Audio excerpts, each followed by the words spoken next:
ओम नमो भगवते वासुदेवाय। ओम नमो भगवते वासुदेवाय। ओम नमो भगवते वासुदेवाय। ओम नमो भगवते वासुदेवाय। ओम नमो भगवते वासुदेवाय। ओम नमो भगवते वासुदेवाय। श्री उपदेशामृत के ऊपर आगे चर्चा जारी रखते हुए श्लोक संख्या 4। ददाति प्रतिगृह्णाति गुह्यमाख्याति पृच्छति भुङ्क्ते भोजयते चैव षड्विधं प्रीतिलक्षणम्।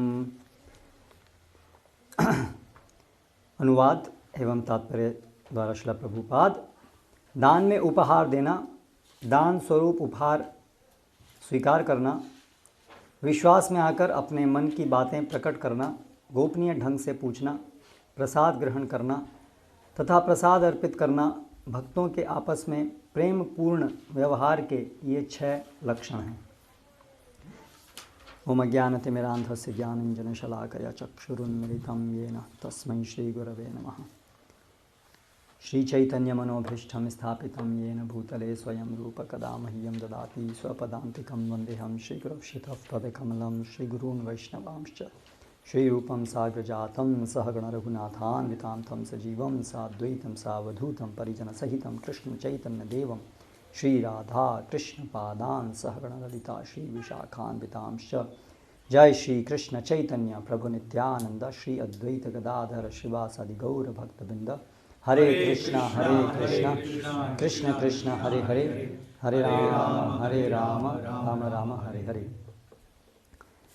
तो अभी तक देखा कि रूप गोस्वामी साधक के लिए अनुकूल और प्रतिकूल के विषय में बताए, और दोनों अनुकूल और प्रतिकूल में असत्संग त्यागना और सत्संग करना इसको बताए।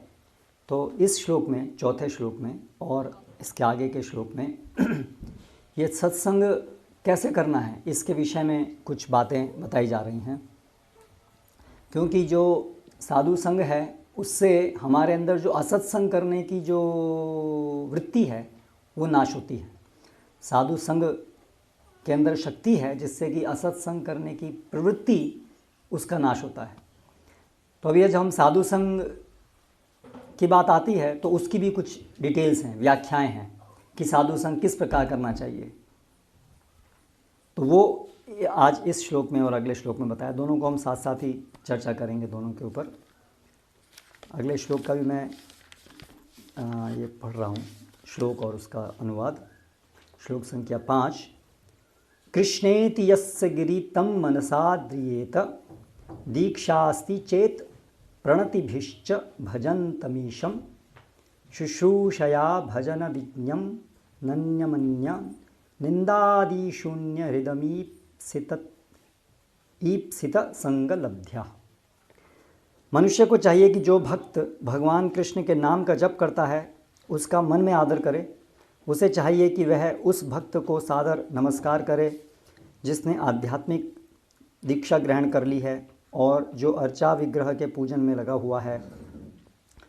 एवं उसे चाहिए कि वह उस शुद्ध भक्त की संगति करे और श्रद्धापूर्वक उसकी सेवा करे जो अनन्य भक्ति में आगे बढ़ा हुआ है और जिसका हृदय दूसरों की आलोचना यानी निंदा करने की प्रवृत्ति से सर्वथा विमुख है।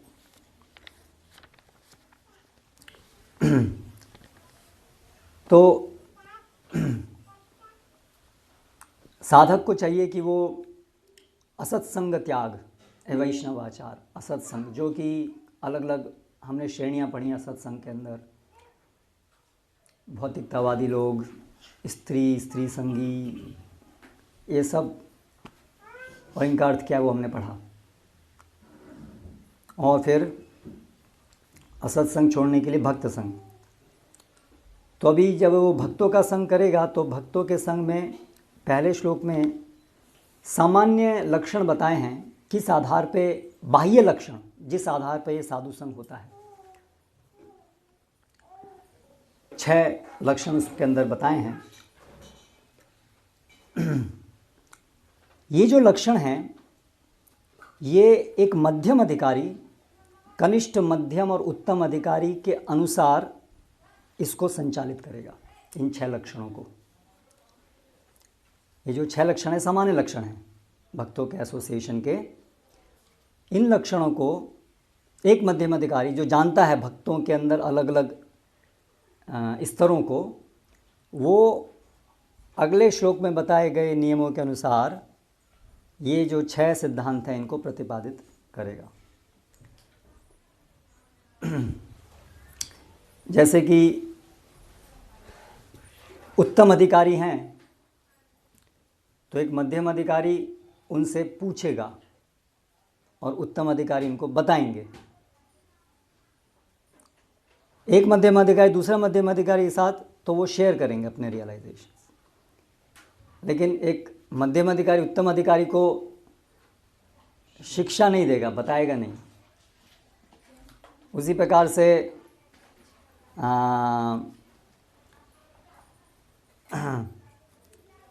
प्रसाद ग्रहण करना, गिफ्ट लेना, गिफ्ट देना, तो इस सब में ये कनिष्ठ अधिकारी कौन है, मध्यम अधिकारी कौन है, उत्तम अधिकारी कौन है, ये विचार जरूरी है।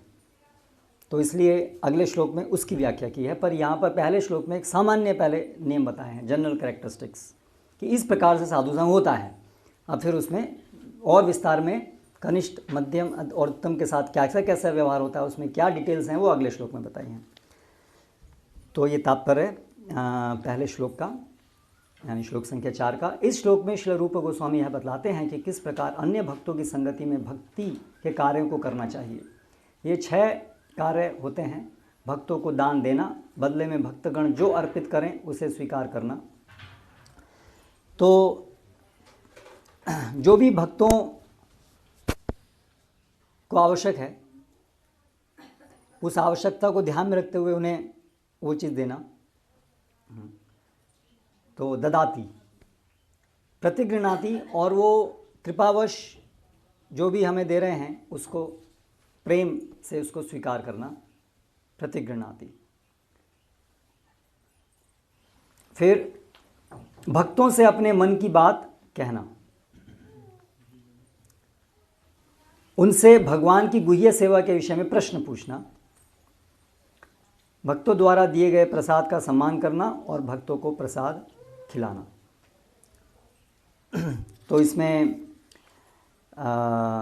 काफ़ी चीज़ें तो स्पष्ट ही हैं, और श्रील प्रभुपाद तात्पर्य में बताते हैं कैसे ये पूरा कृष्ण भावनामृत आंदोलन इस 6 चीज़ों को व्यावहारिक रूप में उसको क्रियान्वित किया जाता है हमारी पूरी संस्था के अंदर।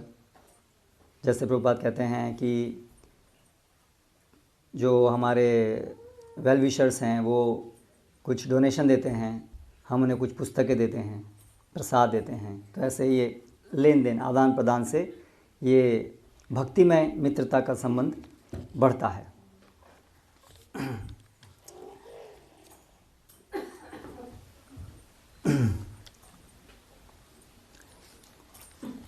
इस संबंध में भक्तों से संबंध बनाने के विषय में ब्रह्मचर्य एंड कृष्णा कॉन्शियसनेस जो पुस्तक है उसमें परम पूज्य भक्ति विकास स्वामी महाराज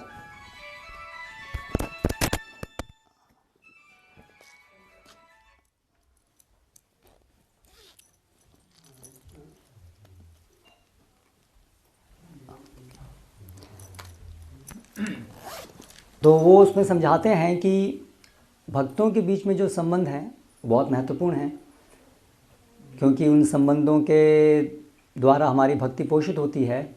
और वो संबंध कैसे बढ़ते हैं, तो भगवान की सेवा के लिए साथ आना, मिलना और मिल कर के प्लानिंग करना और उसको संचालित करना, उससे ये संबंध घनिष्ठ होते हैं। ये व्यावहारिक तरीका है किस प्रकार से भक्तगण एक भक्त संग, भक्त मित्रता स्थापित कर सकते हैं। व्यावहारिक रूप में हम अनुभव करते हैं कि हमारे रिलेशनशिप क्या है, सामाजिक स्तर पर तो नहीं होते हैं जैसे बाह्य लोग के होते हैं, अभक्तों के होते हैं। इंद्रिय भोग को बढ़ाने के द्वारा उनकी रिलेशनशिप बढ़ती है। है ना, वो दोनों एक दूसरे के इंद्रिय भोग में मदद करते हैं, उससे दोनों की मित्रता बढ़ती है। ये एक अभक्तों के बीच में होता है। लेकिन भक्तों के बीच में जो मित्रता होती है, संबंध होते हैं, वो एक दूसरे की भगवान की सेवा में बढ़ने की, प्रगति करने के लिए सहायता करने में, और मिल करके भगवान की सेवा को और अधिक बढ़ाने के माध्यम से हमारा संबंध गहरा बनता है। जैसे अभी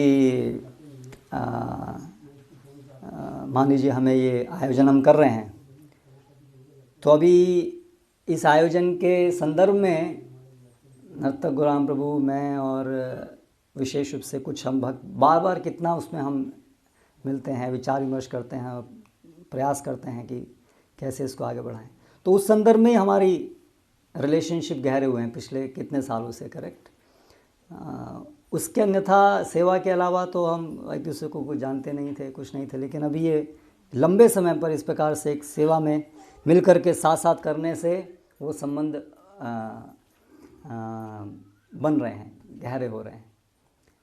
लेकिन समस्या क्या आती है, साथ में मिलकर के भगवान की सेवा करने में हमारे अनर्थ कई बार जो है वो हमें साथ में मिलकर सेवा करने देते नहीं हैं।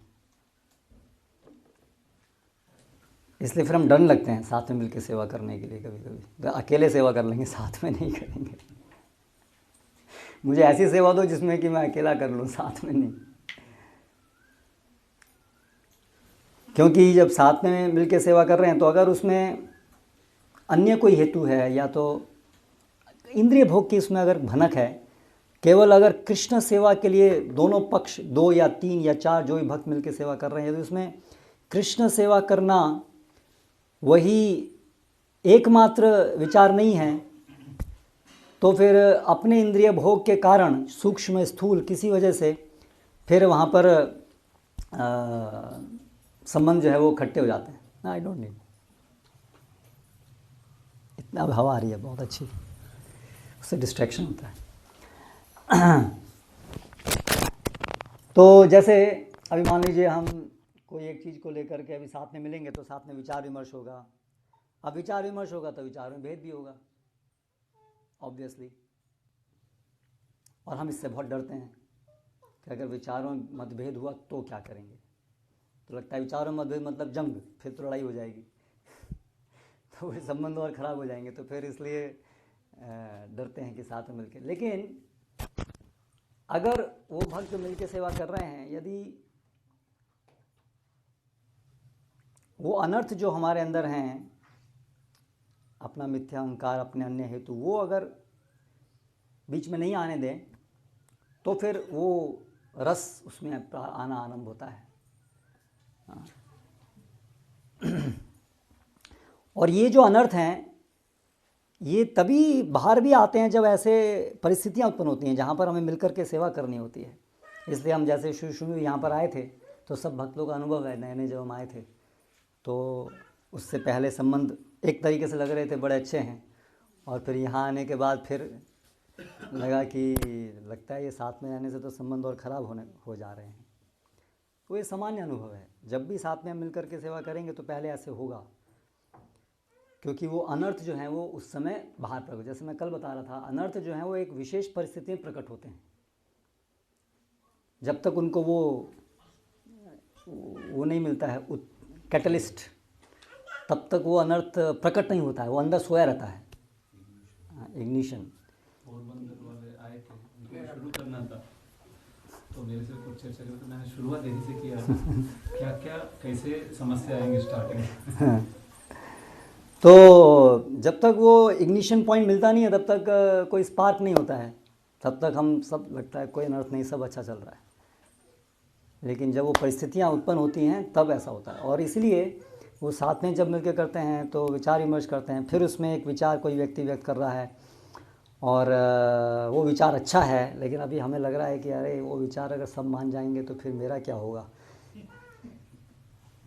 मैं जो सबसे बड़ा हूँ उसका क्या होगा, उसका ज़्यादा हो जाए कि वो ज़्यादा बुद्धिमान है, वो ज़्यादा सही समझ रहा है, इसमें फिर तो ऐसे ऐसे अनर्थ जो हैं वो बीच बीच में आते हैं।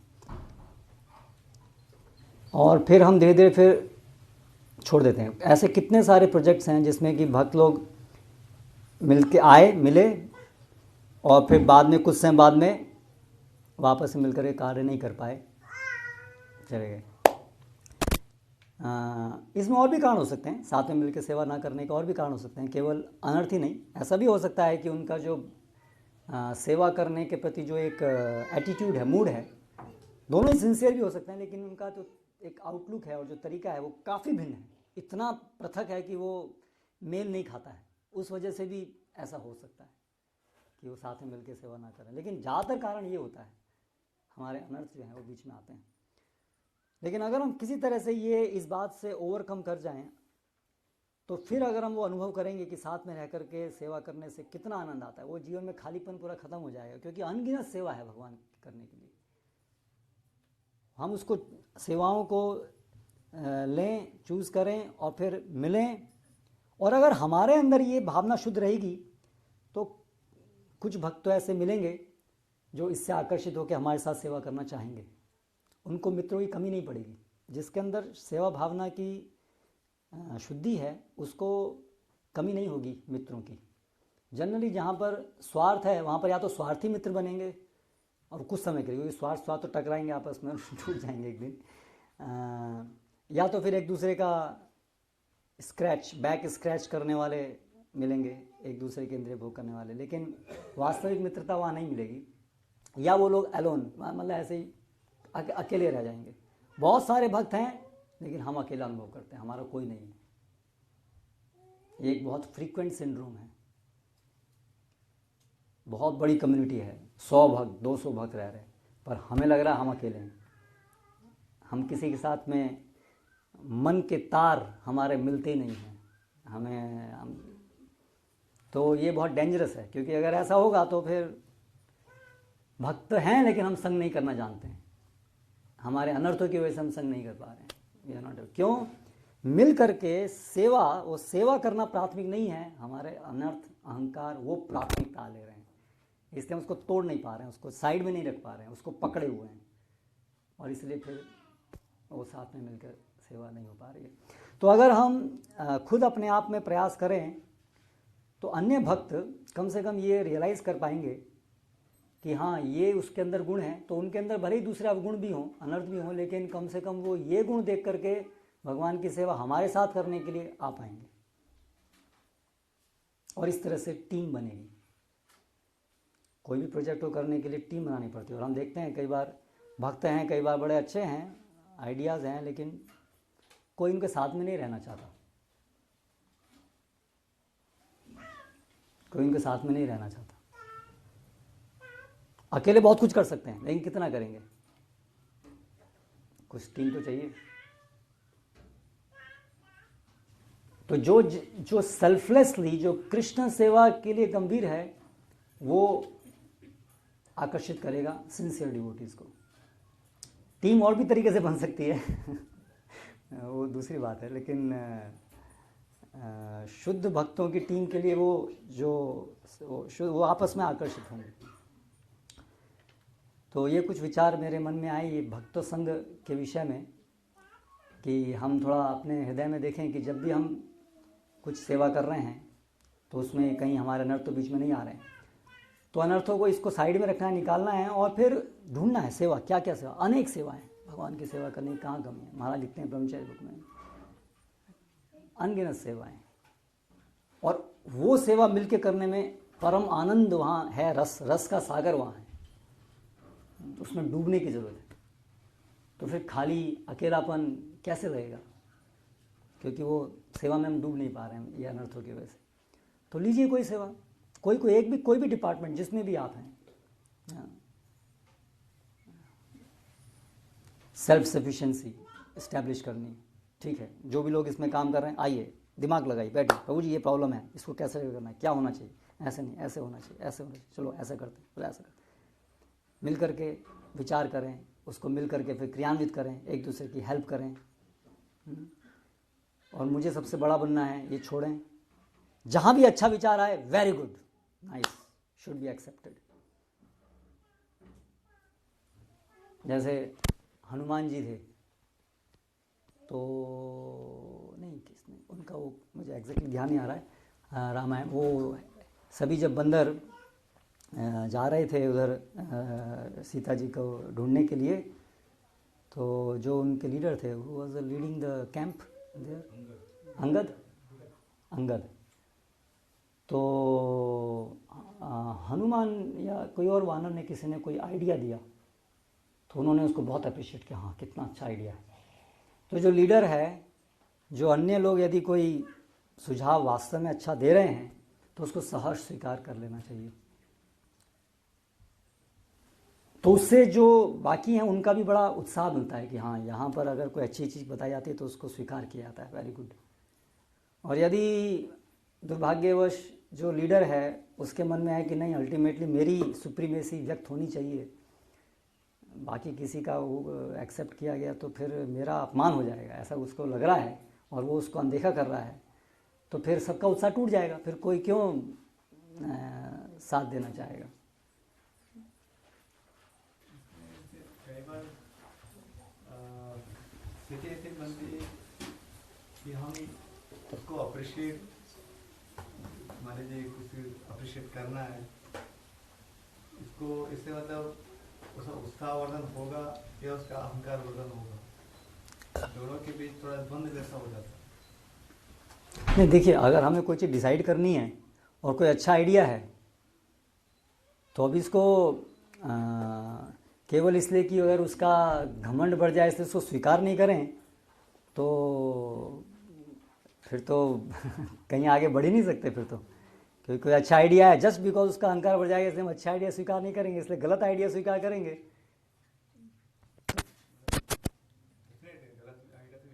तो इसलिए स्वीकार किया जाए एंड एप्रिसिएशन जितना, जरूरी नहीं कि हम वहाँ पर अगर ढोल पीट करके और हा, ठीक है, but what ever appreciation the person can digest और थिंक, उतना सोबर तरीके से, नॉट आर्टिफिशियली, तो उससे घमंड नहीं बढ़ता है, उसको थोड़ा ध्यान में रखते हुए, लेकिन कम से कम उसको स्वीकार किया जाए। So what I was telling,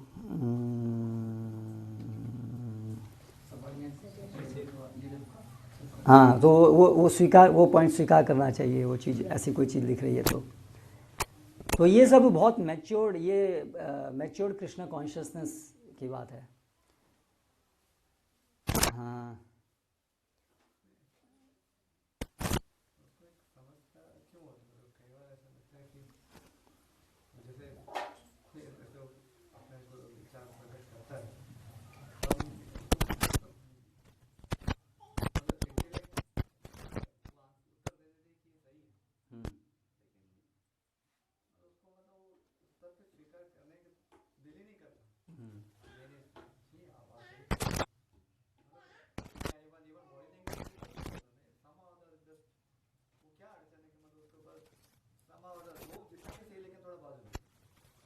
क्योंकि वो किसी दूसरी बात को स्वीकार करना तो वो अपने मिथ्या अहंकार को ठेस पहुंचती है उससे, कि मेरी बात नहीं मानेगी, उसकी बात मानेगी, मेरा विचार गलत था, उसका विचार सही था, वो सिद्ध हो जाता है ना वहाँ पर, you were wrong, he was right. और वो स्वीकार करना हमारे लिए बहुत मुश्किल होता है कि I am wrong, I can never be wrong. हम तो सब हमेशा यही सोचते हैं, I can never be wrong, मैं कभी गलत हो ही नहीं सकता। ये बहुत गहरी चेतना हमारे अंदर, बहुत गहराई में है ये चेतना, मैं कभी गलत नहीं हो सकता, मैं कभी गलत नहीं हो सकता, मैं कभी गलत नहीं हो सकता। इसलिए मुश्किल होती है उसको स्वीकार करना। इसलिए बाबा मन बोलता है कि नहीं, how can you be wrong, there must be something he is wrong. पता नहीं वो क्या है, लेकिन कुछ ना कुछ तो होगा इसमें, कुछ ना कुछ तो गलत होगा, पता नहीं क्या, समझ में नहीं आ रहा, लेकिन कुछ ना कुछ तो होगा। इंट्यूटिवली हम सोचते हैं कुछ ना कुछ तो होगा, अभी मैं बता नहीं पा रहा क्या होगा, लेकिन कुछ ना कुछ तो होगा। तो इसलिए ऐसे अंदर से वो आता है कि नहीं, अभी स्वीकार मत करो, होगा, पता नहीं क्या है। फिर हम कुछ ना कुछ उल्टे सीधे आर्ग्यूमेंट देने शुरू करते हैं, कहीं ना कहीं से कुछ मिल जाए, हाथ पैर फेंकते हैं, ये कहीं ना कहीं से कुछ मिल जाए तो। लेकिन अगर वो अनर्थ निकल जाए तो फिर चर्चाएं बहुत यूज़फुल होंगी, उससे फिर परिणाम आने शुरू होंगे चर्निंग से। लेकिन अगर वो चीज़ है तो फिर चर्चाएं केवल युद्ध, वाक युद्ध बन करके रह जाती हैं। तो ये जो अनर्थ है उसका root you are special, Yeah. you are different from the crowd, and you have to prove your point to an extent that you are special. Yes. MBA हो गया।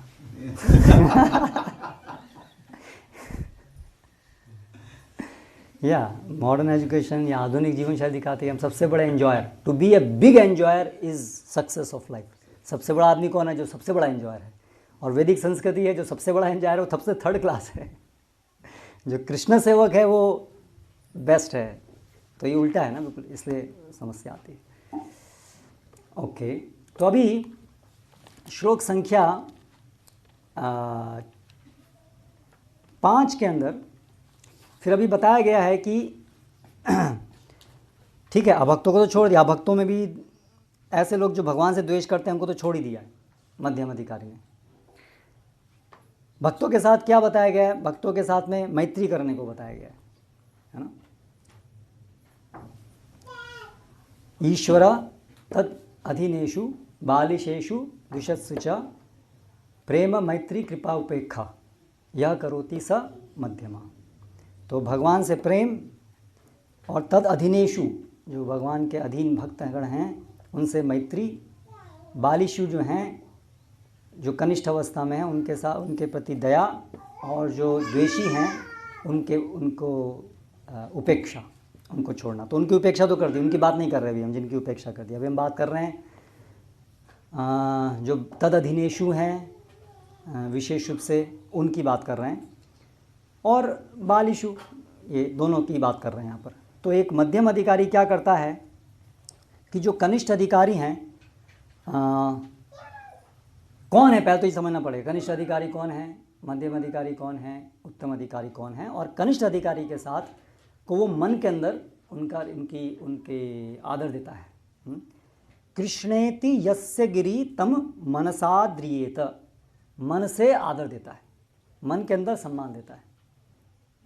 जिनके कृष्णेति यस्य गिरि तम, जिनके मुख में कृष्ण नाम है, जो नाम तो ले रहे हैं, उनकी जो नाम के प्रति कुछ श्रद्धा है, हाँ बस इतना ही है, संबंध ज्ञान नहीं है, संबंध ज्ञान नहीं है, केवल नाम के प्रति श्रद्धा है।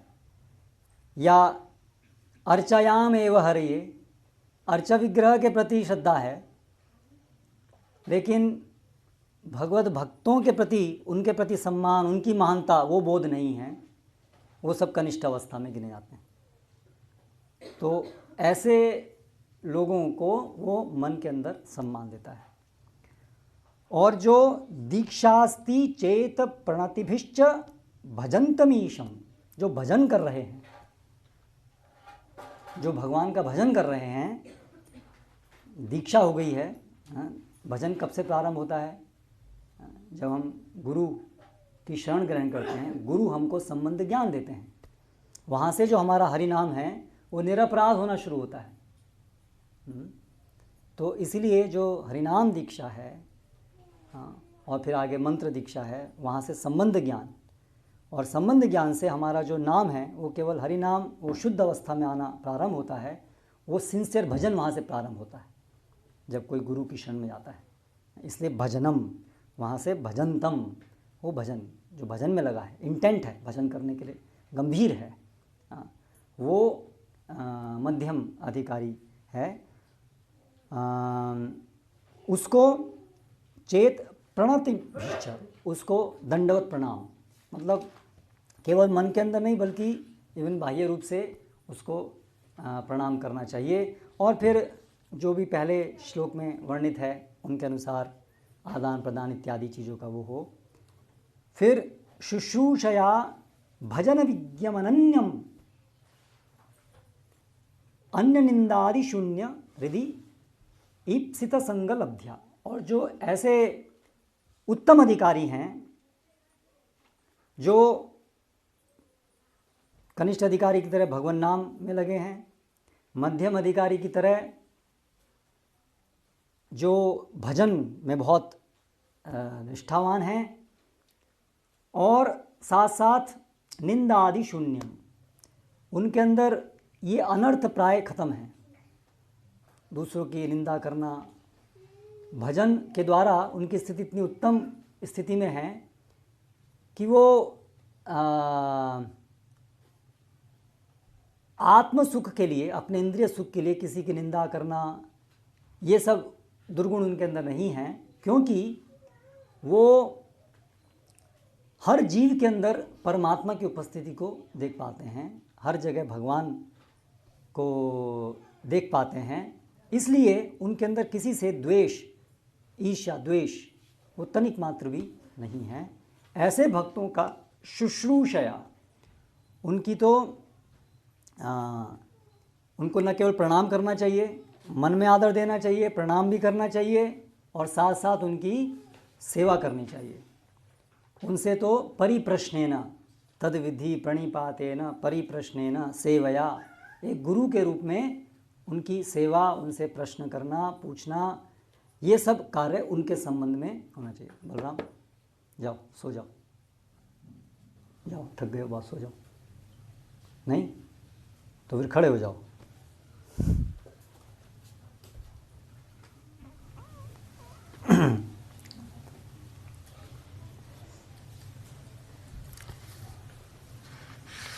हाँ, तो इस प्रकार से जो भक्त हैं उनके साथ में ये जो उत्तम अधिकारी भक्त हैं उनका इस प्रकार से, हमारा एक मध्यम अधिकारी इस प्रकार से कार्य करता है। अभी जो कनिष्ठ अधिकारी है वो तो उसको तो बस अर्चायाम एव हरे, या तो केवल अर्चा विग्रह और वो भक्त, और या तो भगवत नाम, लेकिन भक्त के प्रति तो उसका कोई सम्मान नहीं है, इसलिए वो डीलिंग्स जो है उसकी भक्तों के प्रति कुछ नहीं होंगी। इसलिए ये जो श्लोक में जो वर्णन है ये मध्यम अधिकारी के लिए, मध्यम अधिकारी अलग अलग प्रकार से डीलिंग करेगा। तो अभी तात्पर्य पढ़ेंगे इस श्लोक का थोड़ा, और उसके बाद कुछ विस्तार में कनिष्ठ अधिकारी, मध्यम अधिकारी, उत्तम अधिकारी के लक्षण कुछ देखेंगे, जिससे हम समझ पाएँ कि कौन क्या है, क्योंकि उसके अनुसार फिर हमें हमारा डीलिंग्स होनी चाहिए। तो श्री प्रभुपाद लिखते हैं, पिछले श्लोक में जिन 6 प्रकार के प्रीति के आदान प्रदानों का उल्लेख हुआ है, उन्हें बुद्धिमत्ता पूर्वक व्यवहार में लाने के लिए, जो पहले चर्चा हुई जिन 6 चीज़ों की, उनको बुद्धिमत्ता पूर्वक व्यवहार में लाने के लिए विवेक पूर्वक उचित व्यक्तियों का चुनाव करना होगा। कौन सी चीज़ किसके साथ करनी है, वो जो व्यवहार है। अतएव श्री रूप गोस्वामी परामर्श देते हैं कि हमें वैष्णवों से उनके विशेष पद के अनुसार उचित रीति से मिलना चाहिए। इस श्लोक में वे हमें यह बताते हैं कि 3 प्रकार के भक्तों, कनिष्ठ अधिकारी, मध्यम अधिकारी तथा उत्तम अधिकारी के साथ किस तरह से व्यवहार किया जाए। कनिष्ठ अधिकारी ऐसा नवसिखिया है जिसे हरिनाम की दीक्षा गुरु से मिली है और जो भगवान नाम का जप करने का प्रयास कर रहा है, ऐसे व्यक्ति को मन ही मन कनिष्ठ वैष्णव के रूप में सम्मान देना चाहिए। मध्यम अधिकारी गुरु से आध्यात्मिक दीक्षा प्राप्त किए रहता है और गुरु से भगवान की दिव्य प्रेमा भक्ति में पूरी तरह व्यस्त रखते हैं। मध्यम अधिकारी को भक्ति मार्ग के मध्य में स्थित समझना चाहिए। उत्तम अधिकारी वह है जो भक्ति में बहुत आगे बढ़ा होता है। उत्तम अधिकारी अन्यों की निंदा करने में रुचि नहीं लेता, उसका हृदय पूरी तरह स्वच्छ रहता है और उसे अनन्य कृष्ण भावनामृत अवस्था की अनुभूति हो चुकी होती है। श्री रूप गोस्वामी के मतानुसार ऐसे महाभागवत की संगति तथा सेवा अत्यंत वांछनीय है। मनुष्य को चाहिए कि वह कनिष्ठ अधिकारी ही ना बना रहे। अभी जो कनिष्ठ अधिकारी है उसके लिए निर्देश, जो सदैव भक्ति के निम्नतम स्तर पर रहता है और केवल मंदिर के अर्चा विग्रह की पूजा करने में रुचि दिखाता है। ऐसे भक्त का वर्णन श्रीमद् भागवत में 11वें स्कंद में इस प्रकार हुआ है। अर्चायामेव हरये पूजाम यम यह श्रद्धये हते न तद्भक्तेषु चान्येषु सभक्त प्राकृत स्मृतः। जो व्यक्ति मंदिर में अर्चा विग्रह की पूजा में अत्यंत श्रद्धापूर्वक तल्लीन रहता है, लेकिन यह नहीं जानता कि भक्तों या सामान्य लोगों से किस प्रकार व्यवहार किया जाए, वह प्राकृत भक्त या कनिष्ठ अधिकारी कहलाता है। अभी कई बार इसमें क्या होता है, तो हमारे मंदिर में जो अर्चक होते हैं, अब कई बार भक्त लोग सोचते हैं कि ये सब कनिष्ठ अधिकारी हैं, जो केवल deity worship, full time deity worship कर रहा है। अर्चायामेव हरये, केवल डेटी वर्शिप में लगा। तो इसको समझना होगा, इसका अर्थ क्या है अर्चायाम एव हरये। तो भागवतम में वर्णन है कि कैसे त्रेता युग के प्रारंभ में अर्च विग्रह सेवा प्रारंभ की गई। त्रेता युग के प्रारंभ में,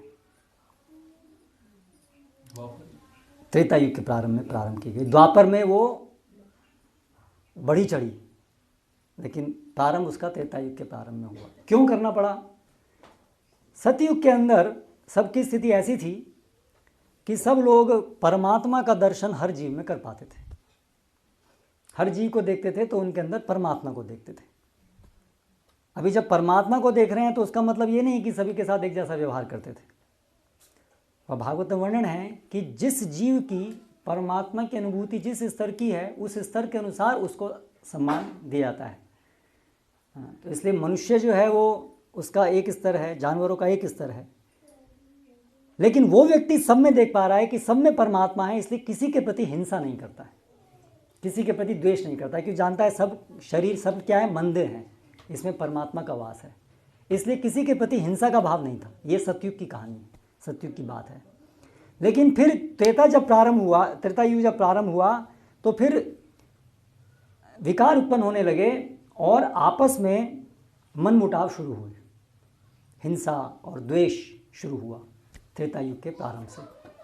तो अभी लोग जो हैं, इसका मतलब क्या हुआ, वो अभी भगवान का दर्शन परमात्मा रूप में सभी जीवों के हृदय में नहीं कर पा रहे हैं, उनकी क्षमता भी खत्म हो गई, इसलिए तो आपस में झगड़ा कर रहे हैं, क्योंकि अभी वो परमात्मा को नहीं देख पा रहे हैं, एक व्यक्ति को देख रहे हैं, ये व्यक्ति, ये शरीर, ये व्यक्ति, परमात्मा का दर्शन नहीं कर पा रहे हैं। इसलिए फिर वहाँ पर अर्चा सेवा शुरू की गई कि ठीक है, यहाँ भगवान है, व्यक्ति के रूप में तो सेवा नहीं कर रहे हो, विग्रह के रूप में सेवा करो। इसलिए अर्चा विग्रह के रूप में सेवा करने की आवश्यकता हुई। लेकिन जो भक्तगण जो अर्चा विग्रह की सेवा करते हैं वो नित्य है, वो ऐसा नहीं कि वो त्रेता युग में प्रारंभ हुई। एक भगवत भक्तों के द्वारा जो अर्चा विग्रह की सेवा है वो तो भक्ति का नित्य अंग है, और भक्ति नित्य है, इसलिए वो सेवा तो नित्य है, वो सतयुग द्वापर त्रेता हमेशा से चली आ रही है। लेकिन जो ज्ञानी गण हैं और जो कनिष्ठ हैं उनके लिए जो अर्चा विग्रह की जो सेवा का प्रारंभ है ये त्रेता युग के प्रारंभ में शुरू हुआ। तो ऐसा नहीं, जब वो मंत्र वहाँ कहा गया है कि त्रेता युग के प्रारंभ में शुरू हुआ, इसका मतलब इससे पहले जो भक्ति के अंग हैं, भक्तिश्चेन्नव लक्षणा, उसमें अर्चा विग्रह सेवन आता है, तो सतयुग में अर्चा विग्रह सेवन नहीं था, उसका ये अर्थ नहीं है। भक्तों के लिए अर्चा विग्रह सेवन नित्य रूप से हमेशा से है, लेकिन जो अन्य ज्ञानी जन हैं जो भक्त नहीं हैं उनके लिए दर्शन है कि आप सबके जीव, सबके अंदर परमात्मा को देखो, है ना, उनके अंदर ये विधि है उनकी। लेकिन जब वो परमात्मा को देख नहीं पा रहे हैं तब उनके लिए ये अर्चा विग्रह की सेवा इस प्रकार से उजागर की गई।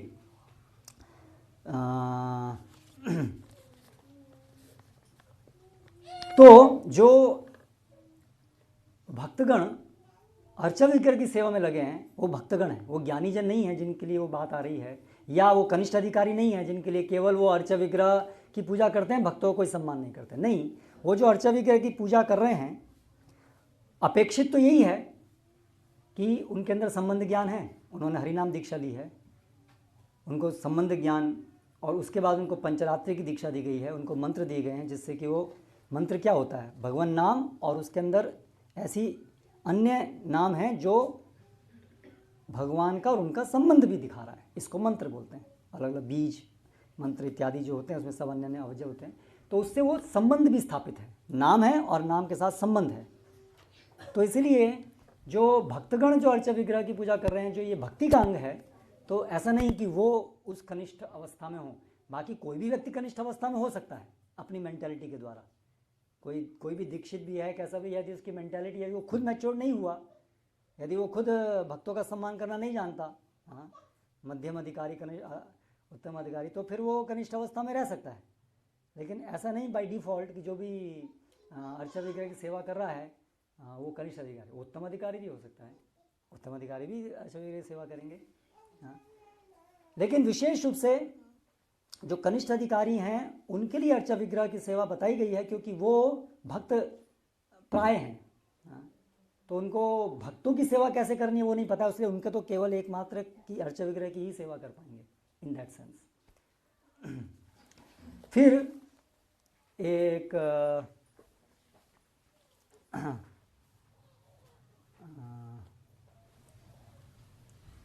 भागवतम के अंदर एक 11वें स्कंद में दूसरे अध्याय 45वें से 55 श्लोक के अंदर अलग अलग ये उत्तम अधिकारी, मध्यम अधिकारी, कनिष्ठ अधिकारी के लक्षणों की चर्चा हुई है, जिसमें विश्वनाथ चक्रवर्ती ठाकुर इसके ऊपर प्रकाश डालते हैं। तो उसमें से हम कुछ पढ़ेंगे। कई बार आरंभ में ये बताया डॉक्टर साहब ये तो कुछ लोग हैं कनिष्ठ अधिकारी के लिए कुछ माध्यम के लिए मतलब ये देख मतलब जैसे वाचो वेगम वाला जो बताया गया वो क्या मतलब उसके लिए निर्देश की तरह समझे कनिष्ठ अधिकारी के लिए या कनिष्ठ अधिकारी का वो स्तर होता है?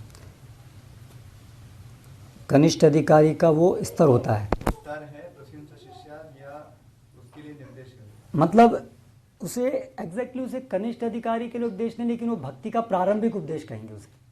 भक्ति का प्रारंभ, भक्ति के अंतर्गत प्रारंभिक उपदेश है कि अपनी इंद्रियों को हम वश में करें। कनिष्ठ अवस्था समझे। हाँ, मतलब वो इस तरह से वो प्रारंभिक निर्देश है। और आगे की अवस्था में फिर आएगा कि भक्तों का संग कैसे करें। जैसे यहाँ मध्यम अधिकारी आए तो मध्यम अधिकारी संग करता है, अलग अलग प्रकार समझ पाता है कि कनिष्ठ कौन है, मध्यम कौन है, उत्तम कौन है।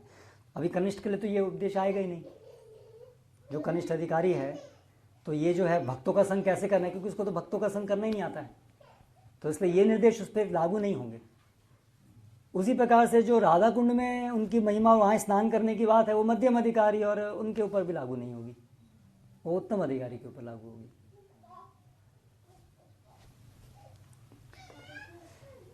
तो कई बार एक भ्रांत धारणा ये है कि एक उत्तम अधिकारी मतलब वो दूसरी दुनिया में रहता है। थोड़ा कभी कभी ऐसा हम सोचते हैं कि वो तो ट्रांसजेंडर, बस वो कोई कुछ भी होगा उसको तो पता नहीं लगेगा क्या हो रहा है, कुछ भेद नहीं करेगा सब। हाँ, इसलिए कई बार श्रील प्रभुपाद को लोग ऐसे भर्त्सना करते हैं। जब श्रील प्रभुपाद मायावादियों की भर्त्सना करते थे या ढोंगियों की भर्त्सना करते थे, तो कई जो मायावादी लोग हैं वो आके प्रभुपाद को बोलते, लेकिन प्रभुपाद आपको समदर्शी होना चाहिए। करेक्ट। तो वो लोग, एक भ्रांत धारणा ये है कि एक जो बढ़ा चढ़ा व्यक्ति है समदर्शी, मतलब वो कोई भेद नहीं करता, चाहे कोई कुछ भी करे, ऊपर नीचे उनको दिखता ही नहीं, वो सब एक समान दिखते हैं सबको, ऐसा एक धारणा है। तो उत्तम अधिकारी जो है वो क्या है, कैसे वो भेद करता है, नहीं करता है, क्या होता है, तो उस विषय में थोड़ा कुछ प्रकाश यहाँ पर डाला गया है। उत्तम अधिकारी कौन है? जो कृष्ण को सब जगह देख पाता है, हर चीज़ में कृष्ण को देख पाता है। क्या मतलब है इसका, हर जगह कृष्ण को? तो वो श्लोक वहाँ पर बताए हैं, उद्धृत किए हैं कि जैसे कामुक व्यक्ति हर जगह स्त्री को देखता है, और जैसे एक पैसा कमाने के पीछे जिसका लोभ है वो हर जगह पैसा देखता है, ऐसा ही एक उत्तम अधिकारी हर जगह कृष्ण को देखता है। करेक्ट। जिस आदमी को पैसा पैसा दिखता है तो जंगल में जाएगा, उसको पेड़ दिखेगा तो पैसे दिखेगा, हाँ पेड़ को काटेंगे तो कितना मिलेगा, हर चीज़ में उसको पैसा ही दिखेगा। इसका पैसा कैसे बना, इसको पैसा, हर चीज़ में उसको पैसे में कैसे कन्वर्ट किया जाए यही दिखेगा उसको, क्योंकि उसकी चेतना पूरी पैसे में एब्जॉर्ब है, हर चीज़ में पैसे दिखेगा उसको। जैसे बच्चों को हर चीज़ में खेल दिखता है, अर्चा विग्रह हैं तो भी खेल है उनको कुछ भी दे दिए वो सब खेल ही है उनके लिए। तो ऐसे वो चेतना में इतने एब्जॉर्ब हैं उत्तम अधिकारी, कृष्ण चेतना में इतने रत हैं कि हर चीज़ उनको कृष्ण का स्मरण कराती है, हर चीज़ को कृष्ण का स्मरण कराती है। वो उत्तम अधिकारी का लक्षण है। जैसे कि प्रहलाद महाराज, तो जब वो स्तंभ देख रहे थे तो वो अपनी वो कृष्ण चेतना के कारण उसमें कृष्ण देख पा रहे थे, हाँ कृष्ण है यहाँ है, लाइक दैट। जो मध्यम अधिकारी है वो हर जगह हर चीज को कृष्ण के संबंध में देख पाता है। थियोरेटिकली वो समझ पाता है कि हर चीज कृष्ण से जुड़ी है शक्ति के रूप में, या हर जगह परमात्मा है। इस प्रकार एक फिलोसॉफिकल अंडरस्टैंडिंग के कारण वो हर चीज को कृष्ण से संबंधित देख पाता है, नहीं कि वो कॉन्शियस है हर समय कृष्ण का। ये अंतर है उत्तम अधिकारी और मध्यम अधिकारी में। उत्तम अधिकारी तो कृष्ण चेतना में है, उसको हमेशा उसकी चेतना के अंदर कृष्ण है, क्योंकि वो इतना आतुर है कृष्ण के लिए कि वो हर चीज़ उसको कृष्ण की याद दिलाती है और कृष्ण चेतना में उसको डुबो देती है। तो उसके ही is aware always of Krishna, हर जगह कृष्ण देख पा रहा है, इज कॉन्शियस ऑफ कृष्णा, है ना। लेकिन जो मध्यम अधिकारी है वो इस प्रकार से हर जगह एब्जॉर्ब नहीं है और इस प्रकार से कि हर जगह वो कृष्ण के प्रति कॉन्शियस है, मतलब उसको हर जगह में कृष्ण दिखते हैं, इस तरह से नहीं है, लेकिन वो हर चीज़ को कृष्ण के संबंध में देख पाता है, जानते हुए फिलोसॉफिकल अंडरस्टैंडिंग से कि कैसे हर चीज़ कृष्ण से अभिन्न है, कि हर चीज़ या तो कृष्ण की शक्ति है और हर जगह परमात्मा के रूप में कृष्ण है। भाई जैसे अभी मैं देख रहा हूँ ये माइक है, हाँ ये भी कृष्ण है, रसो हम अपसु कौनतेय, हाँ ये भी कृष्ण की शक्ति है, यहाँ भी कृष्ण है, लेकिन मुझे यहाँ कृष्ण नहीं दिख रहे, उसको तो यहाँ कृष्ण दिखेंगे। ही सो मैड, जैसे आदमी है ना वो पागल, उसको स्त्री, उसको ये कोई चीज़ दिखेगी, बोला स्त्री है, उसको स्त्री दिखेगी वहाँ साक्षात। कामुकता की वजह से उसको हर जगह पुरुष होगा तो भी स्त्री दिखेगी वो मैडनेस की वजह, इतना वो है वैसी स्टेज। लेकिन यहाँ पर वो फिलोसॉफिकल अंडरस्टैंडिंग की वजह से he is in that sense conscious of Krishna, कि हर चीज़ कृष्ण से अभिन्न है, इस तरह से वो कॉन्शियस है। या फिर अभी उनकी जो अभिव्यक्ति होगी, उनकी जो डीलिंग्स होंगी संसार में, उसमें क्या क्या अंतर होगा। मध्यम अधिकारी जो है वो नास्तिकों का और कृष्ण अपराधियों का से दूर रहता है। क्यों? क्योंकि उनका संग उसे प्रभावित कर सकता है, इसलिए वो उनसे दूर रहता है। हमने पढ़ा मध्यम अधिकारी में द्वेषी उपेक्षा करता है, क्योंकि उनका संग करने से वो खुद प्रभावित हो सकता है, इसलिए वो उनसे दूर रहता है। हमने ऐसा पढ़ा, जो मध्यम अधिकारी है तो उनको श्रद्धा स्ट्रॉन्ग होता है, जो दूसरा लोग जैसे नास्तिक मायावादी उनको कन्विंस करना चाहते हैं, कन्विंस नहीं होते, वाले हार जाते हैं, लेकिन वो स्ट्रॉन्ग रहता है अपना। जो उत्तम अधिकारी है उनको कन्विंस भी कर सकते हैं मायावादी से।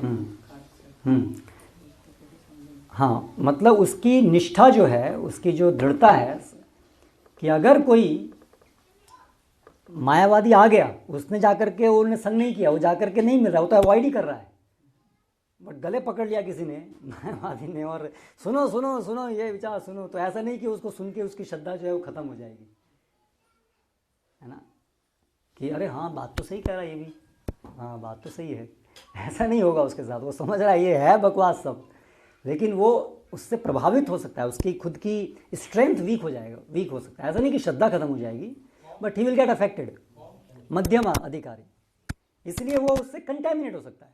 जैसे हमने पढ़ा ना कल भी, नास्तिकों के साथ में संग करने से वो जो है क्या बोल, कल शब्द क्या आया था, मतलब एक भक्त को लगेगा डलनेस, चेतना कंटेमिनेटेड हो गई, will feel contaminated by speaking to तो इस तरह का प्रभाव होता है, उसकी श्रद्धा नहीं हिलेगी, लेकिन ही मे गेट कंटेमिनेटेड, इसलिए वो उससे दूर रहता है। इसलिए वो जाकर के नास्तिकों को, अभी सब नास्तिकों को मुझे ठीक करना है, सबको समझाना है, जाकर के उनके साथ नहीं करता, उनसे दूर रहता है, उनकी उपेक्षा करता है। या हाँ, लेकिन जो उत्तम अधिकारी है उसे ऐसा कोई खतरा नहीं है कि कोई द्वेषी जन है या कोई है वो उसके संग से अफेक्ट हो। लेकिन इसका अर्थ ये नहीं है कि उत्तम अधिकारी कोई किसी प्रकार का भेद नहीं करता है, कि वो सारे नास्तिकों के साथ में खाता है, मिलता है, बैठता है, चर्चाएं करता है, इसका ये नहीं है। जो उत्तम अधिकारी है, हाँ, आवश्यकता पड़ने पर या समान रूप से वो भी उनसे दूर रहता है। और ये हम देख सकते हैं शुकदेव गोस्वामी, व्यासदेव, भरत महाराज, इन सब के संदर्भ में कि वो इस प्रकार से समान रूप से उनसे दूर रहते हैं। स्वाभाविक रूप से जो भक्त है वो क्यों उनका संग करना चाहेगा, जो उत्तम अधिकारी है उनके साथ में क्यों रहना चाहेगा, है ना। और बाह्य रूप से एक उत्तम अधिकारी भी जो राक्षसी आसुरी स्वभाव के हैं उनके प्रति हेट्रेड, ऐसा स्वभाव भी बाह्य रूप से उसके चरित्र में, उसके स्वभाव में दिखेगा, है ना, दिख सकता है। कैसे, क्यों दिख सकता है? दो कारण हो सकते हैं। एक तो कभी कभी वो भगवान की लीला के आवेश में आता है, जैसे भगवान लीला के अंदर असुरों का वध करते हैं, ऐसे एक भक्त भी असुरों की लीला के आवेश में आकर के असुरों के प्रति एक्सटर्नली इस प्रकार का व्यवहार कर सकता है, या भगवान के मिशन के अंदर एब्जॉर्ब होने के कारण वो जो इस प्रकार से द्वेषी जन हैं उनके प्रति एक उनको सुधारने के लिए उनको काटना या मतलब भर्त्सना करना, ये हो सकता है। क्योंकि देखिए भगवान कृष्ण भी भगवत गीता के अंदर परित्राणाय साधुनाम विनाशाय च दुष्कृताम, भगवान भी दो अलग अलग प्रकार से बिहेव कर रहे हैं। तो एक उत्तम अधिकारी भगवान के मिशन में एब्जॉर्ब होकर के ऐसा करता है। इसलिए क्या कहा गया चैतन्य चेतावनी में, प्रेम प्रकरण प्रचरण पाषण दलन यही दुई कारणे अवधूत भ्रमण। अवधूत है लेकिन प्रेम प्रचरण पाषंड दलन भगवान का ही मिशन है, और एक उत्तम अधिकारी तो अपने हृदय में उसको अब्जॉर्व करता है भगवान के मिशन को, इसलिए वो ऐसा करता है। और हम देखते हैं श्रील प्रभुपाद ऐसा करते हैं। तो इसका मतलब ये नहीं कि उत्तम अधिकारी नहीं है, वो उत्तम अधिकारी अपने स्वार्थ के लिए नहीं किसी से घृणा करेगा, लेकिन भगवान के मिशन के लिए बाह्य रूप से घृणा करना मतलब उनको प्रताड़ित करना, उनकी भर्त्सना करना मिशन के लिए, जिससे वो और अपराध ना करें, या समझाने के लिए क्या गलत है वो तो करेगा। उसका अर्थ नहीं है कि वो उनको आलिंगन करेगा, हाँ हम तो उत्तम अधिकारी है, मायावादी को आलिंगन करें, सब अच्छा है, हाँ तुम भी अच्छे हो, हम उत्तम अधिकारी, सब अच्छे हैं, सब अच्छे। ये मायावाद है, ये उत्तम अधिकारी नहीं है, मायावाद है। सब एक सब अच्छा है, सब अच्छा है, ये मायावाद है, ये उत्तम अधिकारी नहीं है। उत्तम अधिकारी भी इस प्रकार से व्यवहार करता है। हाँ, भगवान का यदि कोई विशिष्ट आदेश है तो वो असुरों के बीच में जाकर के भी उनको भी सम्मान दे सकता है, लेकिन मध्यम अधिकारी ऐसा नहीं करेगा, भगवान उसका ऐसा आदेश देंगे भी नहीं, क्योंकि वो उससे खुद भी प्रभावित हो सकता है। लेकिन उत्तम अधिकारी ऐसा नहीं होगा, तो इसलिए वो उनकी आवश्यकता पड़ने भगवान के विशेष आदेश से उनको सम्मान भी दे सकता है। फिर मध्यम अधिकारी का ये जो डिस्क्रिमिनेशन है, भेद करना कि कौन भक्त है कौन असुर है, इसका मतलब ये नहीं है कि वो कृपाहीन है। एक और भ्रांत धारणा क्या है कि ये भेद करना मतलब उदारता का ना होना है। Be merciful to everyone. क्यों आप किसी को अवॉइड करते हैं? सबके प्रति कृपालु होना चाहिए। लेकिन मध्यम अधिकारी का ये भेद करना उसकी कृपा की ही अभिव्यक्ति है ना। तो जो असुर हैं उनको नेग्लेक्ट करना भी उसकी कृपा की अभिव्यक्ति है, क्योंकि अन्यथा वो और अधिक अपराध करेंगे। इसलिए उनके लिए वो श्रेष्ठ है कि उनको उपेक्षा की जाए सामान्यतया, इसलिए वो भी कृपा है, उनको उसकी आवश्यकता है। बलि महाराज हाँ, बलि महाराज जो स्तुति करते भगवान के वामन देव की, तब बोलते कि आपकी कृपा ही है कि हमको भी। Yes yes. और मध्यम अधिकारी भले ही उनसे दूर रहे जो ईर्ष्यालु हैं शारीरिक रूप से, लेकिन मन के अंदर हमेशा उनके उद्धार का चिंतन करता रहता है। ऐसा नहीं कि वो असुर अभक्तों को उसने उनके बारे में उनका उद्धार कैसे होगा सोचना भी छोड़ दिया है। जैसे कि प्रहलाद महाराज क्या स्तुति करते हैं, शोचे ततो विमुख चेतसा। वो कहते हैं मैं हमेशा ऐसे लोगों के बारे में सोच रहा हूँ जो विमुख चेतसा हैं, कि उनका उद्धार कैसे होगा। तो इसलिए मध्यम अधिकारी उन कृपालु है ना, तभी तो उनके बारे में सोच रहा है। लेकिन वो जानता है कि जैसे भक्तों के प्रति कृपा दर्शाना है, वैसे ही अभक्तों के साथ व्यवहार करके कृपा नहीं दिखाई जाएगी उनको। तो उनके लिए वो प्लान डिवाइस कर रहा है, कैसे इन अभक्तों को लेके आना है। वो प्लान डिवाइस कर रहा है, करता है कैसे करना है, धीरे धीरे। ओके, समय लगेगा, लोग इतना दूर हैं, इनके लिए कुछ आयोजन किया जाए, कैसे धीरे धीरे आएंगे।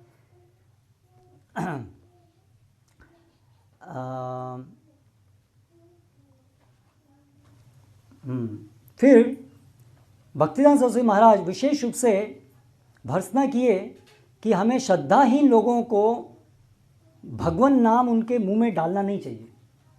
श्रद्धा है नहीं और बस हम हरिनाम करो, हरिनाम हरिनाम हरिनाम हरिनाम हरिनाम। इसलिए इवन श्रील प्रभुपाद जब प्रचार करते हैं, प्राथमिक रूप से आप देखिए सबसे पहले उनको वो श्रद्धा उत्पन्न करते हैं उनके हृदय में, बताते हैं कौन भगवान है, तुम जीव हो, तुम कंट्रोल्ड हो। ऐसा नहीं कि प्रभुपाद का प्राथमिक जो भी है बस जस्ट चैंट हरे कृष्ण, जस्ट चैंट। आपका श्रद्धा क्या है, क्या समझ है, वो छोड़ो, बस चैंट हरे कृष्ण।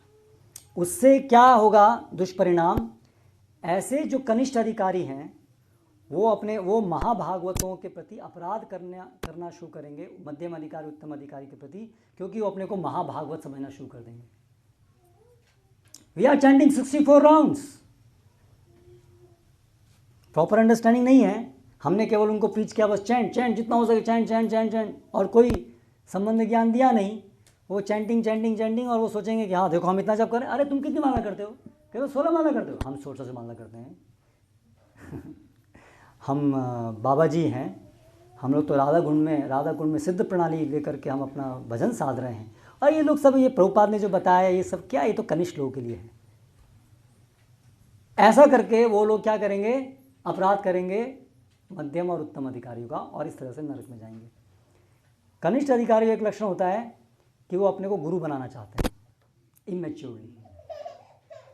ये कनिष्ठ अधिकारी का एक विशिष्ट लक्षण है। आपने कहीं ऐसा देखा है? आप you are very positively Hyderabad में देखा? हैदराबाद में भी देखा, और हैदराबाद के बाहर में चिरकुल बालाजी जाते हैं, वो वीजा बालाजी है ना, वो उस वे में एक गौशाला है, और उस गौशाले से हम गाय लेने की सोच रहे थे। उन्होंने एक गाय, एक नरहरि प्रभु भी है निज़ामाबाद की साइड में, उनका फार्म कम्युनिटी है, वहाँ पे उन्होंने दी थी गाय, लेकिन वो गाय उन्होंने अच्छी तरह से पाली नहीं, तो वो मर गई। तो वो बहुत क्रोध था उनके मन में उनके प्रति, और जब हम गाय मांगने के लिए गए तो वो बहुत क्रोध जताया हमारे ऊपर। और तभी वो हमें यही बोल रहे थे कि श्रील प्रभुपाद ने सब बहुत बेसिक अंडरस्टैंडिंग दी है, उन्होंने रस तत्व समझाया नहीं किसी को। मैं जब इंट्रोड्यूस हुआ, मैं भी इस्कॉन से इंट्रोड्यूस हुआ, लेकिन मैंने सोचा कि सब बेसिक अंडरस्टैंडिंग है, रस तत्व कहाँ है? रस का आदान प्रदान चाहिए। और वो मुझे समझा रहे थे, और मतलब मुझे समझा कि he is trying to be guru, मतलब वो रस का आस्वादन सबको बांटने की कोशिश कर रहे हैं। और वो बोल रहे हैं कि श्रील प्रभुपाद ने तो बहुत ही मतलब ये कॉमन चीज़ है। तो वो क्या है, अभी उनको इमेच्योरली आप उनको बताएंगे हाँ आपकी सिद्ध दे, आप ये मंजरी हैं, आप ये गोपी हैं, तो उनका क्या हाल होगा। हाँ, तो इसलिए ऐसा, तो इसलिए जैसे प्रचार में हम देखते हैं कई बार भक्तगण प्रचार करते हैं, रिलेटिव्स हैं या फ्रेंड्स हैं, हम पाएंगे माला कर रहे हैं 16 माला, पुस्तक कितनी पढ़ी? कोई नहीं। कॉमन सिनेरियो, प्रचार करते हैं हम माला माला माला करो माला करो माला करो माला माला माला बढ़ती जा रही है, समझ कुछ नहीं है। तो अपराधपूर्ण नाम लेने के लिए हम प्रोत्साहित कर रहे हैं, दैट्स इट। तो भगवान नाम के साथ में संबंध ज्ञान का ज्ञान, पुस्तक नहीं पढ़े तो बताने के माध्यम से होना चाहिए, नहीं तो फिर वो नाम अपराध, बिना समझे तो नाम अपराध ही करेंगे। सबकी अपराध बुद्धि तो अंदर ही घुसी हुई है ना, तो उसी से नाम अपराध ही करेंगे। इसलिए जो ये विचार है कि why you are talking about don't do this, just let them chant Hare Krishna, और अपने आप उनकी शुद्धि हो जाएगी। Just let them chant Hare Krishna. ये सब क्या इतना कॉम्प्लिकेशन से बताने का, इसलिए लोग आते भी नहीं है। Just let them chant Hare Krishna. But people are not just chanting, they will chant, they are chanting with aparadh. कोई जस्ट चैंट तो कर ही नहीं सकता है। How can you just chant? हर एक चीज़ के पीछे एक फिलॉसफी चाहिए ना, प्रेरणा चाहिए ना। बिना प्रेरणा कैसे कोई हर दिन माला करेगा? हर दिन 2 घंटा बैठे कोई माला करेगा बिना प्रेरणा के? आप सोच रहे हो they are just chanting, they are not just chanting, they are chanting with hundreds of aparadh. और आप उसके लिए कारक बन रहे हैं, क्योंकि आपने ऐसा उनको प्रीच किया है कि कोई बात नहीं, नाम अपराध होकर जब करो यही सिद्धि है, अपराधपूर्ण नाम लेना ये सिद्धि है। आपने उनको ऐसा प्रीच किया है। So you are not preaching them holy name, you are preaching them अपराधपूर्ण होली नेम। एनसीआर में प्रोपोगेंडा चला, तो 64 राउंड्स करना है, और मतलब 4.5 घंटे में आपको 64 राउंड्स हो जाएगा। तो ऐसे ऐसे अभी पूरा बहुत वहाँ पर बहुत लोग वहाँ भी जा रहे हैं अभी, वृंदावन बाबा जी, राधा कुंड, सब अभी सिद्ध देह प्राप्त करने चक्कर में हैं। बहुत लोग जा रहे हैं वहाँ पर, बोल रहे हैं प्रभुपाद, भक्तियान सरस्वती महाराज, ये लोगों ने तो क्या, ये तो सब नया कुछ कर दिया ऊपर से, ऐसे सब है। ध्यान रखिए, इसलिए प्रभुपाद तभी आगाह किया था, डोंट गो देयर। ओके, अभी ख़त्म करेंगे थोड़ा जल्दी।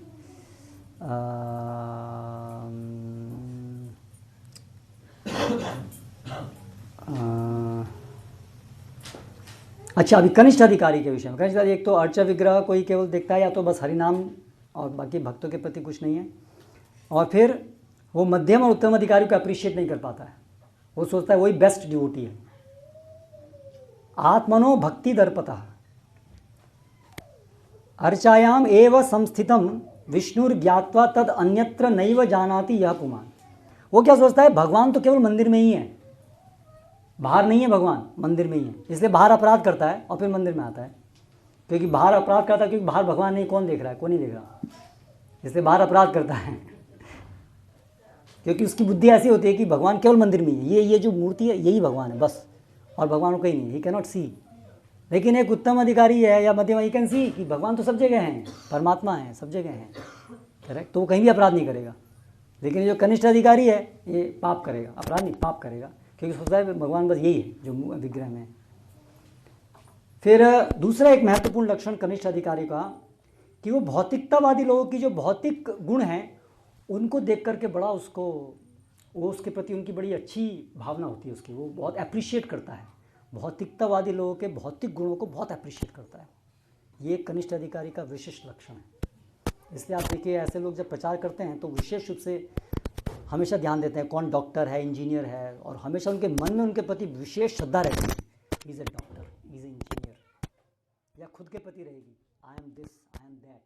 ये कनिष्ठ अधिकारी का लक्षण है, अपने भौतिक गुणों के प्रति, उपलब्धियों के प्रति। इसीलिए अगर कोई मध्यम अधिकारी भौतिकतावादी का विरोध करता है, मतलब विरोध नहीं, उसकी भर्त्सना करता है, तो वो लोग क्या करते हैं कि कनिष्ठ अधिकारी जो हैं वो अभक्तों की जो ये अभक्तिपूर्ण क्रियाएं होती हैं उनके प्रति उनका बड़ा अप्रिसिएशन होता है, अप्रूवल होता है, अरे ये समाज में बड़ा व्यक्ति है, इसने इतनी बड़ी उपलब्धि की है।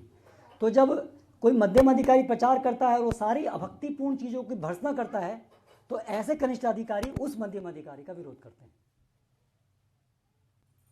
Why you are criticising, don't criticise. जैसे मध्यम अधिकारी बताएगा ये सब आसक्तियाँ, ये सब छोड़ना चाहिए, ये सब नहीं है, अरे why you are criticising, nice devotee, क्योंकि उसका अप्रिसिएशन है मेटेरियलिस्टिक चीज़ों के पीछे, तो इसलिए वो ऐसे मध्यम अधिकारियों को क्रिटिसाइज करना शुरू करता है। और वो सोचता है कि भक्ति जो है वो जीवन का एक धार्मिक भाग है, जीवन के बहुत सारे आयाम हैं, अलग अलग प्रकार से भोग करना वो जीवन का आयाम है, भक्ति भी एक आयाम है। तो ये जो प्रचार करना है केवल भक्ति, वो उसको डाइजेस्ट नहीं होता। वो सोचता है अरे भाई भक्ति भी करो, ये भी करो, जीवन में बहुत कुछ करने को है, डॉक्टर बनना है, इंजीनियर, भोग भी करना, बड़ा आदमी बनना, ये भी है, भक्ति भी करनी है, दोनों चीज़ साथ साथ करनी है, केवल भक्ति करना ये क्या है, वो उसको सहन नहीं कर पाता है। क्योंकि उसके लिए भक्ति जो है वो एक पूरे जीवन में एक भाग है, ए रिलीजियस सेंटिमेंट्स बस।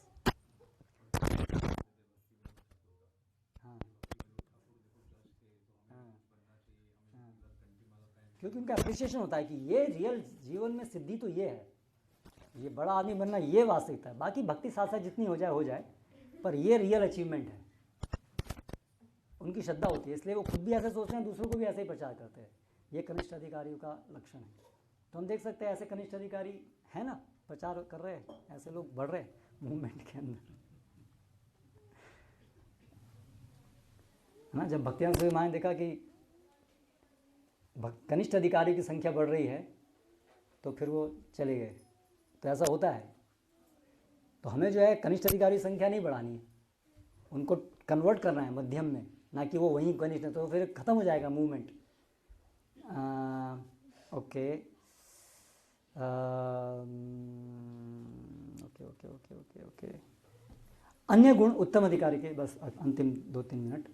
अन्य जो गुण है उत्तम अधिकारी में, युक्त वैरागी होना, ये उत्तम अधिकारी का लक्षण है। क्योंकि अनासक्त से विषयान, पूरी तरह से विषयों में अनासक्त रहता है, और जितने भी विषय हैं उन सबको भगवान के समय लगा सकता है, खुद उसको अपने में, अपने इंद्रिय भोग में लगाए बिना। इसलिए वो युक्त वैराग्य का पूरी तरह से उसको अप्लाई कर सकता है। संसार के जो जितने भी भौतिक गुण हैं, मृत्यु, जन्म, इससे वो कभी भी डिस्टर्ब नहीं होता है।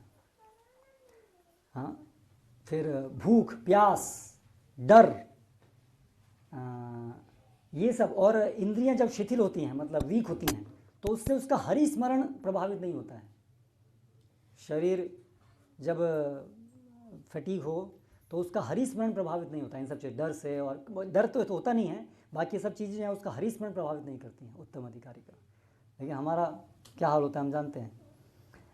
फिर फॉल्स प्रेस्टीज, मिथ्या, ये अपनी प्रतिष्ठा की आशा से शून्य होता है। हाँ, इक्विपॉइज्ड, वो समझता है, अपने दुख और सुख से कंपेयर करके दूसरों के दुख और सुख को समझ सकता है। उसकी जो भगवान के प्रति जो उसकी जो जो चिंतन है भगवान का, वो एक क्षण भी इस पूरे जगत में जो कुछ भी प्राप्य चीज़ है उसके द्वारा कभी भी एक क्षण के लिए भी उसका जो चिंतन है भगवान का वो विचलित नहीं होता है। हमें तो छोटी सी चीज़ मिल जाती है, हमारा विचलन हो जाता है। जैसे हमारा बोलते हैं क्लास चल रही है, एक आदमी फ़ैन करने आया तो क्लास छोड़ करके सब वहाँ देखने लगते हैं। हमारी तो वही बड़ी उपलब्धि हो गई, एक्साइटमेंट। लेकिन उसके लिए तीनों जगत में जो भी प्राप्य है वो भी चीज़ उसको एक क्षण के लिए भी उसका कृष्ण स्मरण नहीं कर सकते। हमारे लिए क्या होता है, कहीं दुख आया तो फिर कृष्ण स्मरण बंद, अभी दुख का निवारण कैसे करें कैसे करें कैसे करें, यहाँ चिंतन चला जाता है। करेक्ट। या सुख आता है तो सुख को सेलिब्रेट करने में हमारा चिंतन चला जाता है, वाह वाह ये मिल गया, बस अभी मन जो है उल्लास में घूम रहा है तो कृष्ण स्मरण चला जाता है। लेकिन उन्नत भक्त का, उत्तम अधिकारी का ऐसा नहीं होता। हरे कृष्ण। श्री प्रभुपाद की जय।